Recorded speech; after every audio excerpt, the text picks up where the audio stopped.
Filho e do Espírito Santo. Bem, queridos irmãos, sétimo domingo de Pentecostes, guardai-vos dos falsos profetas, que vêm a vós com vestidos de ovelhas, mas por dentro são lobos rapaces. Já no tempo de Nosso Senhor havia falsos profetas, escribas, fariseus, saduceus. Estava cheio destes falsos profetas que procuravam afastar as pessoas de Nosso Senhor e murmuravam da sua doutrina. Depois, se Nosso Senhor diz acautelai-vos dos falsos profetas, é porque vai ouvir também ao longo da história da Igreja estes falsos profetas. Acautelai-vos, guardai-vos.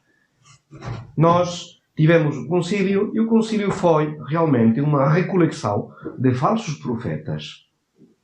Os frutos são as consequências. Pelos seus frutos os conhecereis. Onde é que vemos se o profeta é bom ou falso? Nos seus frutos. Pelos seus frutos conhecereis. E como dizia Monsieur Lefebvre, os frutos nascidos do Concílio Vaticano II e as reformas pós-conciliares são frutos amargos que destroem a Igreja. A destruição da Igreja vem a partir deste concílio. Então é bom, eu acho que é bom e simples analisar para mostrar o que é um falso profeta, alguma das figuras mais sobressaíntes durante o concílio. Já sabemos que os padres conciliares, normalmente os bispos, estavam apoiados por especialistas, chamados peritos, expertos. Eram teólogos que eram conselheiros, mas muitas vezes não os limitavam a este trabalho, sino que procuravam influenciar o trabalho das comissões através de artigos, de palestras, de textos difundidos no exterior da Assembleia. Temos muitos destes teólogos conhecidos, o Padre Congar, Danielou, de Lubac, Arin, Kuhn, Schillebeeck. A maioria foram suspeitos de heterodoxia antes do concílio, condenados, proibidos de ensino nas universidades católicas. Entre eles destaca um em particular, o Padre Karl Rahner, alemão e jesuíta. Este padre foi o principal no sentido em que, já antes do concílio, tinha irritado o Santo Ofício pelas suas teorias contra a Assunção de Nossa Senhora, contra a maternidade virginal de Maria. Já tinha falado também a favor da concelebração antes do concílio. Então, de tal maneira que o Santo Ofício tinha decidido que qualquer obra que saísse das suas mãos, qualquer obra escrita, tinha de passar pela censura prévia do Santo Ofício. Apesar do cardeal Ottaviani tentar impedir a sua participação no concílio, foi eleito pelo cardeal Koning, o presidente da Conferência Episcopal Austríaca, como o seu especialista teológico. Então, teoricamente, Rahner era apenas o teólogo do cardeal Koning, mas na realidade foi a cabeça pensante do concílio. E o cardeal Frings chegou a dizer que era o maior teólogo deste século. A sua influência sobre os bispos alemães e sobre o concílio foi mesmo enorme. Foi mesmo enorme. O clima, dizia o padre Congar, era Rahner dixit, ergo verum est. Isto é, Rahner falou, então é certo. Já, sem dúvida. E um dos historiadores do concílio, o padre Wilhelm, diz: dado que a posição dos bispos da língua alemã era geralmente adotada pela Aliança Europeia, França, Holanda, os principais países da Europa, e dado que a posição da Aliança era, por sua vez, geralmente adotada pelo concílio, bastava um único teólogo levar os bispos da língua alemã a adotarem as suas ideias para que o concílio as fizesse suas.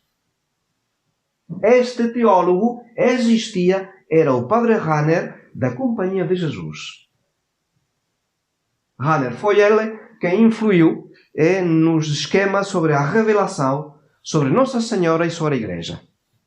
Sobre a revelação, tratava-se de negar o papel tão importante para um católico da tradição oral.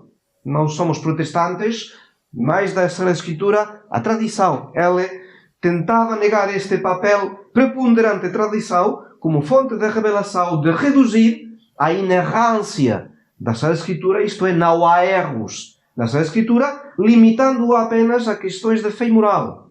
E depois também a lutar contra a historicidade dos Evangelhos, o que fazem os modernistas. Então, isto em relação à revelação. Em relação a Nossa Senhora, foi quem mais lutou contra o título de medianeira de todas as graças. Foi quem realmente se opôs e pediu aos bispos alemãos de votar contra este termo, que, do seu ponto de vista, teria consequências negativas para os protestantes. Depois também foi ele quem, de alguma maneira, marcou a sua impressão indelével na doutrina da colegialidade, a maior inovação do concílio, graças ao padre Rahner. E foi ele também quem defendeu esta famosa teoria do cristão anônimo. Todo homem é alcançado pela graça de Deus. E por isso, todo homem é um cristão anônimo. Sem sabê-lo, é cristão. Obrigado, porém, a se tornar cristão explícito. Mas a Igreja, continuava o padre Rahner, não deve ser considerada a comunidade exclusiva daquelas que têm o direito à salvação.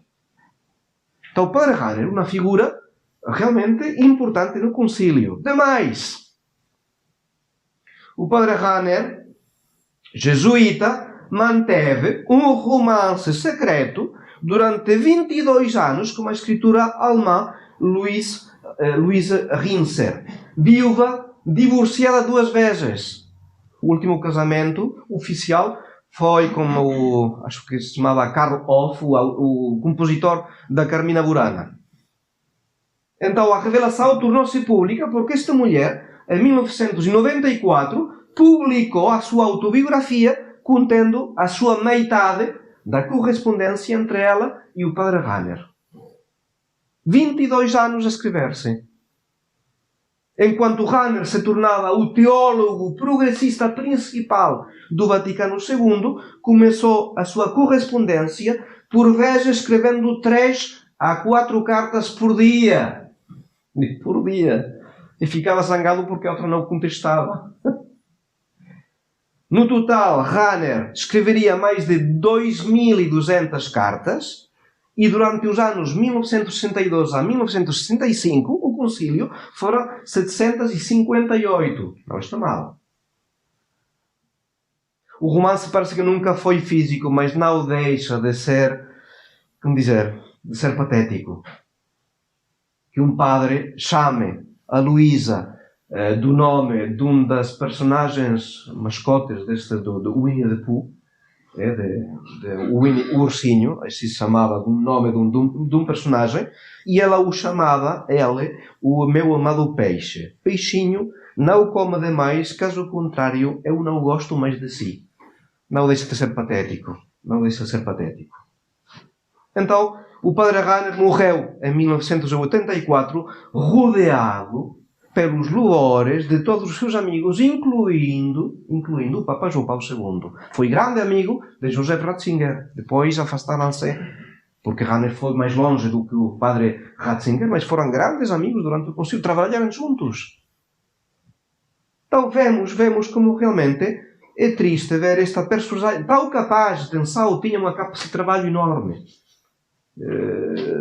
São mais ou menos uns 4.000 escritos que o padre Rahner escreveu. Uma capacidade de trabalho incrível. Produziu a síntese mais completa, mais estruturada da nova teologia. No comentário oficial dos textos do concílio na língua alemã, Rahner é citado 95 vezes, São Tomás de Aquino 48. É para mostrar a influência que teve, como os documentos do concílio foram interpretados à luz dos escritos do padre Rahner. Falsos profetas não deram bons frutos. Porventura colhem-se uvas dos espinhos ou figos dos abrolhos. Assim, toda árvore boa dá bons frutos, e a má árvore dá maus frutos. O padre Congar não foi, o padre Rahner, não foi uma boa árvore. E já São Paulo dizia: rogo-vos, irmãos, que desconfieis daqueles que causam divisões e escândalos, apartando-se da doutrina que recebestes. Evitai-os. Esses tais não servem a Cristo. E com palavras adocicadas e linguagem lisonjeira, enganam os corações simples. A graça que temos de pedir a Nossa Senhora, a fidelidade. A fidelidade. Seguir os bons pastores, afastar-nos dos maus. E para isso, ver os frutos. Ver os frutos. Nossa Senhora nunca seguiu os falsos profetas. Compreendia perfeitamente as críticas de Nosso Senhor contra os escribas e fariseus. Via o que estava a acontecer. Via a recusa que faziam do seu divino Filho. Nosso Senhor nunca seguiu os falsos profetas, nunca mudou. Nunca pôs em dúvida a divindade do seu Filho, da Igreja Católica, do papel dos apóstolos, de São Pedro em particular. Não, Nossa Senhora foi sempre virgem fiel, virgem fiel. Neste mundo já Maria vivia na eternidade. Já vivia na eternidade pela sua fé imutável, profunda. É por isso que Nossa Senhora é um modelo para qualquer católico. Vamos pedir a Nossa Senhora a graça de dar bons frutos. A graça que é resumida na oração de hoje, muito curta, muito simples. Ó Deus, cuja providência não se engana no que dispõe, removei para longe de nós o que é nocivo e dai-nos o que é útil. Em nome do Pai, do Filho e do Espírito Santo. Amém.